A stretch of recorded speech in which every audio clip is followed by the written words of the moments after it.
I'll be sharing with you on steps to answer prayers. One of the greatest challenge that believers have is the place of answer prayers. Do you know that many people are frustrated? Some people are going to church, but they are tired. Some people are angry with their pastors. Some are even angry with God. And reason is because their prayers are not being answered. And what that does is that it leaves you with frustration.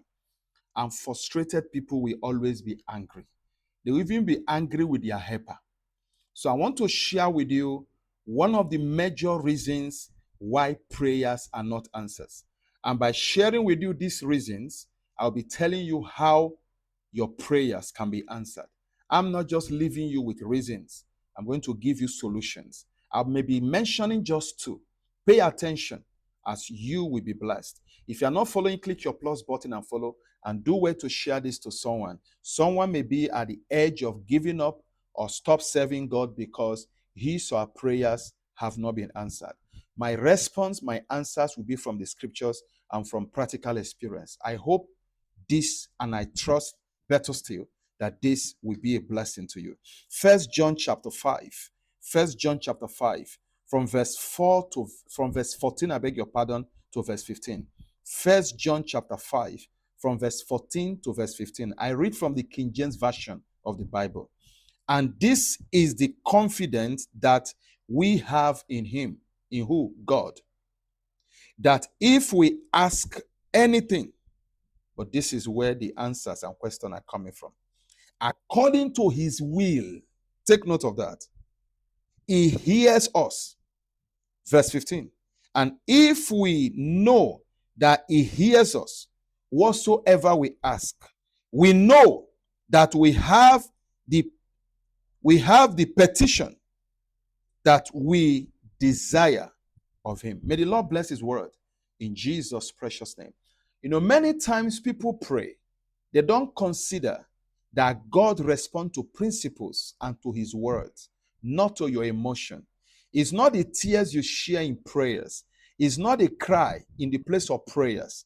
It's not even your rolling on the floor, you're hitting yourself. It's not even your fasting or prayers in prayers that could guarantee your answer to prayers. This is reasons and more why many prayers are not answered, despite the tears, despite the rolling on the floor, despite the fasting. What is that thing? We are not praying according to his will. What is a will? A will is a decision taken on how a thing must go.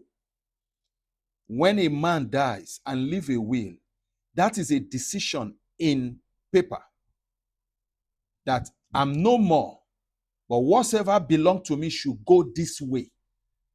Anything done contrary to that, you are violating the will of the dead person. So also, God have a will. And until your prayer is in line or aligned with his will, that you fasted, that you pray, that you did vigil, cannot compel God against his will. Cannot compel God to do anything against his will. So number one thing you need to do for your prayers to be answered, I think I'll leave you with one because it's getting too long. Pray according to God's will. What is the will of God? I've explained what a will is. And how do you know the will of God? The scriptures will guide you. If you have a true shepherd, he would have taught you or pastored you to understand his will. Because what I'm talking about also affects pastors. Because not every pastor is well grown to understand that things are done according to his will and not according to your desire. Many pastors are also discouraged because they are not seeing results. They are praying, they are not seeing answers. There are many other factors, but I stop with this. If time permit me, I'll be sharing the rest. But if you go to YouTube, the message I preached tonight, you will see two of those expatiated for over an hour, and three others I'll be sharing in tonight's global vigil by 11 p.m. God bless you.